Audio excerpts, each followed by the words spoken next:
Good morning, my name is Jan Troon, and today I'll be presenting my master's project titled Alternative Rest-Breaking Agents for Pome Fruit Production in a Marginal Chill Growing Area. Each cultivar has a unique chilling requirement, which is defined as the amount of cold accumulation necessary for the cultivar to break rest in the spring.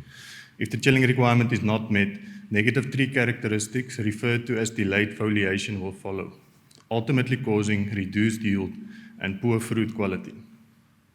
Most of South Africa's pome fruit production areas have marginal chill in the winter, especially the Elgin, Grabouw, Vyeboom and Verliesdorp areas, referred to as the EGVV region. Growers in these areas rely on chemical rest-breaking agents to mitigate the effects of inadequate winter chill. Hydrogen cyanamide, known as Dormex, and mineral oil are among the most widely used rest-breaking agents and are often applied in combination.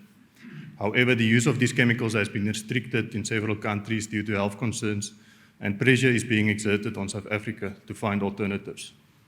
The aims and objectives of this trial is to study the dormancy progression of 2 apple cultivars and 1 pear cultivar, to identify safer and effective rest-breaking agents as alternatives to hydrogen cyanamide and mineral oil, and lastly, to identify potential industry losses should these chemicals become unavailable. Provided by Fruitways and based in the Grabouw area, 3 sites were selected for the project. The 2 apple cultivars consist of Golden Delicious and Cribbs Red, commonly known as Sundowner, and the pear cultivar included is Peckham's Triumph.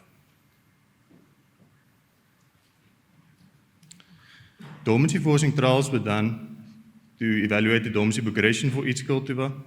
After rest-breaking agent application, data collection across 5 key categories followed.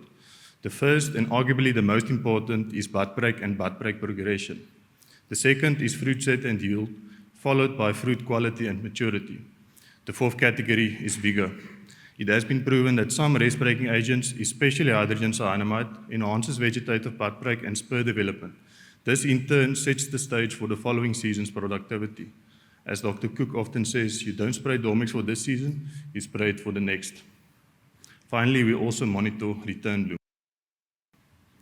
A 2-spray treatment design was used for this trial. The first application, primarily containing Dormex, was applied at bud swell stage for each cultivar, followed by a second application roughly 2 weeks later. Treatments consisted of different combinations of hydrogen cyanamide, mineral oil, and alternatives. These alternatives include vegetable oil as a mineral oil substitute, nitrogen-based products such as ammonium nitrate and potassium nitrate, and lastly, we also included a biostimulant mixture containing nitrogen and cytokinins. The treatments were strategically designed to enable contrast analysis. That is, allowing comparisons across grouped treatments. For example, we could compare double versus single applications, or we could evaluate the effect of hydrogen cyanamide followed by alternatives versus alternatives alone. I'll briefly share preliminary findings for Golden Delicious based on selected contrasts. Significant values are indicated in bold with an asterisk. The initial hydrogen cyanamide application led to higher vegetative and total bud break percentages, earlier and more condensed bloom periods, earlier vegetative bud break, increased yields, and a more advanced fruit maturity at harvest. Treatments containing high dosages of Dormex and mineral oil, referred to as conventional hard, improved bud break. However, they underperformed in terms of fruit set and yield when compared to Dormex plus alternatives. It is important to note that these conclusions are based solely on the data from Golden Delicious. Results from the other 2 cultivars are still being analyzed. The initial hydrogen cyanamide application followed by alternatives, that is treatments 3, 4, and 5, performed the overall best.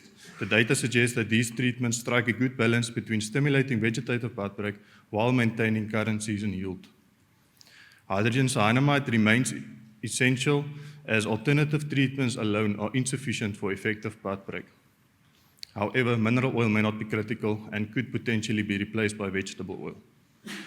Further research is necessary to quantify the cumulative long-term effects of these rest-breaking strategies.